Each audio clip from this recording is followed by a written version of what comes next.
Starting your morning with us here on Spectrum News 1. I'm Madison Elliott. Today is Wednesday, May 10th, and as always, we're on top of a number of stories impacting you and your community. But first, Matthew East is here with your weather. And Matthew, yesterday was such a beautiful day, and it looks like that trend might continue. Yeah, pretty good stuff. A little cooler today than yesterday, but really nice for all the outdoor plans you may have. No problems whatsoever. That's a look live outside toward uptown Charlotte. Our camera at Charlotte Douglas, already up to 69 degrees. Looking good here on our Wednesday.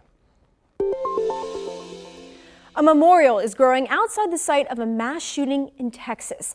8 people were killed, ranging from 5 to 61 years old. 7 others were hurt when a gunman opened fire at an outlet mall in Allen on Saturday. Police identified the suspect as 33-year-old Mauricio Garcia. Officials say an officer who was already at the mall on an unrelated call shot and killed Garcia. They say they recovered an AR-15 style weapon and that Garcia was carrying at least one other gun. They found more weapons in his car. According to the Gun Violence Archive, there's been 199 mass shootings this year alone in the U.S. Also in Texas, 8 people died after being hit by a car near the border. It happened Sunday morning near a shelter for migrants in Brownsville. The victims were waiting at a city bus stop. At least 10 others were injured. No word yet on what led to the crash. U.S. officials are preparing for a surge of migrants near the southern border as Title 42 expires tomorrow. The government rule enabled border officers to turn away migrants during the COVID-19 pandemic. House Republicans are set to vote on a border security package Thursday. It's called H.R. 2 and uses some of the programs from the Trump administration, including the Remain in Mexico policy, which states migrants must stay in Mexico as they go through the asylum process. Shelters near the border are getting ready. But in all honesty, I don't believe that no matter how much we are prepared, I don't think we're going to be prepared enough.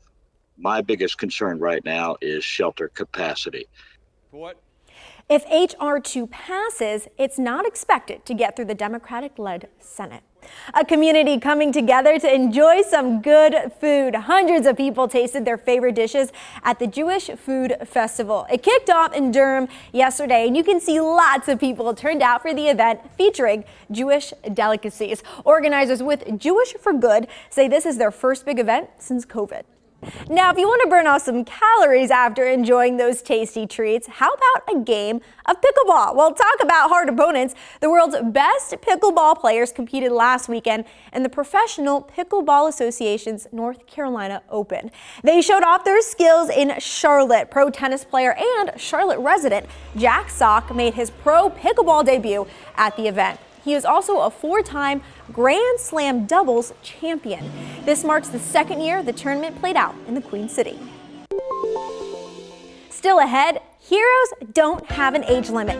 These excited students are celebrating a 10-year-old who saved his best friend's life. We have that story and more news impacting you and your communities. Stay with us for your morning here on Spectrum News 1.